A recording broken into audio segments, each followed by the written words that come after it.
अस्सलामु अलैकुम वरहमतुल्लाहि वबरकातुह।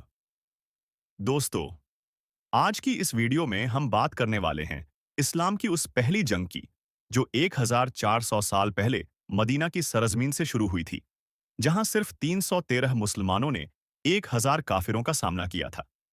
वो जंग गजवा-ए बदर, वो जंग जिसमें ईमान की ताकत ने हथियारों की ताकत को हरा दिया। वो जंग जिसमें आसमान से फरिश्ते उतर आए थे मुसलमानों की मदद के लिए। तो आइए चलते हैं 2 हिजरी के उस दिन की तरफ, जहां कुरैश और मुसलमानों के बीच हक और बातिल का फैसला होने वाला था। एक जंग का सबब मक्का से हिजरत के बाद मुसलमानों पर हर तरफ से मुसीबतें थीं। मक्का के काफिरों ने उनके माल लूट लिए थे, रिश्तेदारों को कत्ल कर दिया था। रसूलुल्लाह ने एक काफिले की तरफ निकलने का इरादा किया, जिसकी अगुवाई अब्बू सुफियान कर रहा था। लेकिन अब्बू सुफियान को खबर मिल गई। उसने मक्का में जाकर कहा, मोहम्मद हमारे काफिले पर हमला करने आ रहे हैं। बस फिर क्या था? मक्का में हर तरफ शोर मच गया। 1000 से ज्यादा काफिर, जिनमें अब्बू जहल, उमैया बिन खल्फ, शैबा जैसे बड़े सरदार शामिल थे, मदीना की तरफ चल पड़े। मगर मुसलमानों के पास क्या था? न कोई फौज, न ज्यादा हथियार, बस 313 ईमान वाले लोग। उनमें 82 मुहाजिर, बाकी अंसार थे। 70 ऊंट, सिर्फ 2 घोड़े। 2 रसूल सल्लल्लाहु अलैहि वसल्लम का मशवरा। रसूलुल्लाह सल्लल्लाहु अलैहि वसल्लम ने अपने साथियों से मशवरा लिया। हजरत मिकदाद राजी अल्लाहु ने कहा, या रसूलुल्लाह, हम आपसे वही कहेंगे जो बनी इसराइल ने मूसा से नहीं कहा था। आप चलिए, हम आपके साथ हैं। हम आपके साथ लड़ेंगे, चाहे समंदर में उतरना पड़े। फिर हजरत साद बिन मुआज रजी अल्लाह हो खड़े हुए।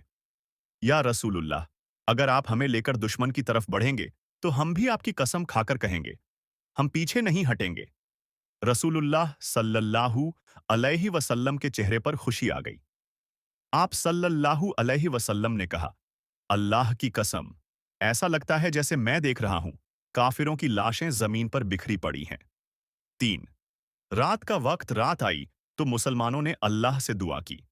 रसूलुल्लाह सल्लल्लाहु अलैहि वसल्लम ने पूरी रात सजदे में गुजारी, रोते हुए कहा, ऐ अल्लाह, अगर आज ये मुट्ठी भर मुसलमान मारे गए, तो फिर तेरी इबादत कौन करेगा? अल्लाह ने जवाब दिया, इद तस्तगीथून रब्बकुम फस्तजाब लकुम अन्नी मुमिद्दुकुम बिअल्फिन मिनल मलाइकति मुर्दिफीन। सूरह अल अनफल 8-9। जब तुम अपने रब से मदद मांग रहे थे, तो हमने कहा, मैं तुम्हारी मदद 1000 फरिश्तों से करूंगा। 4 जंग की शुरुआत सुबह का वक़्त, दोनों लश्कर आमने सामने हुए। काफिरों की तरफ से उतबा, शैबा और वलीद निकले। मुसलमानों की तरफ से हजरत हामजा रजी अल्लाहु अली रजी अल्लाहु और उबैदा रजी अल्लाहु आगे बढ़े। तीनों ने बहादुरी से जंग की। हजरत हामजा ने उतबा को ढेर किया। अली रजी अल्लाहु ने वलीद को मारा। उबैदा राजी अल्लाहु घायल हो गए। मगर इस्लाम की पहली जीत दर्ज हुई। इसके बाद पूरी जंग शुरू हो गई। काफिरों के पास तलवारें थीं, मुसलमानों के पास दुआएं। काफिरों के पास घोड़े थे, मुसलमानों के पास ईमान। रसूलुल्लाह सल्लल्लाहु अलैहि वसल्लम ने एक मुट्ठी मिट्टी उठाई और फेंकते हुए कहा, शाहत अलवुजूह, चेहरे मिट्टी में मिल जाएं। काफिरों की आंखों में धूल भर गई और वो भागने लगे। 5 फरिश्तों की मदद। रसूलुल्लाह सल्लल्लाहु अलैहि वसल्लम ने फरमाया, अल्लाह ने फरिश्तों को उतारा है जो मुसलमानों के साथ लड़ रहे हैं।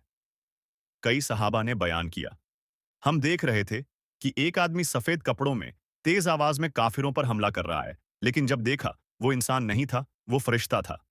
काफिरों में हड़कंप मच गया। अब्बू जहल, जो मुसलमानों का सबसे बड़ा दुश्मन था, वो भी मारा गया। अब्दुल्लाह बिन मसूद रजी अल्लाहु अन्हु ने उसे ढेर किया। 6 जंग का नतीजा, 70 काफिर मारे गए, 70 कैद हुए। मुसलमानों में सिर्फ 14 शहीद हुए। रसूलुल्लाह सल्लल्लाहु अलैहि वसल्लम ने अपने साथियों को शुक्र अदा करने का हुक्म दिया। फिर आपने फरमाया, आज अल्लाह ने हक और बातिल में फैसला कर दिया। 7 सबक और पैगाम। दोस्तों, गजवाए बदर हमें यह सिखाता है कि कभी ईमान वाला डरता नहीं, चाहे उसके सामने पूरी दुनिया क्यों ना हो। 313 लोग जीत गए क्योंकि उनके दिल में अल्लाह पर भरोसा था। आज हमारे पास सब कुछ है, मगर भरोसा नहीं। अगर हम अल्लाह की राह पर चलें, नमाज, सब्र और सच्चाई को थाम लें, तो अल्लाह आज भी हमारी मदद करेगा। मदद तो सिर्फ अल्लाह ही की तरफ से आती है। अगर ये वाकया तुम्हारे दिल को छू गया हो, तो इसे शेयर करो ताकि और लोगों का ईमान ताज़ा हो जाए। और कमेंट में लिखो, अल्लाहुम्मा सब्बित ईमानना।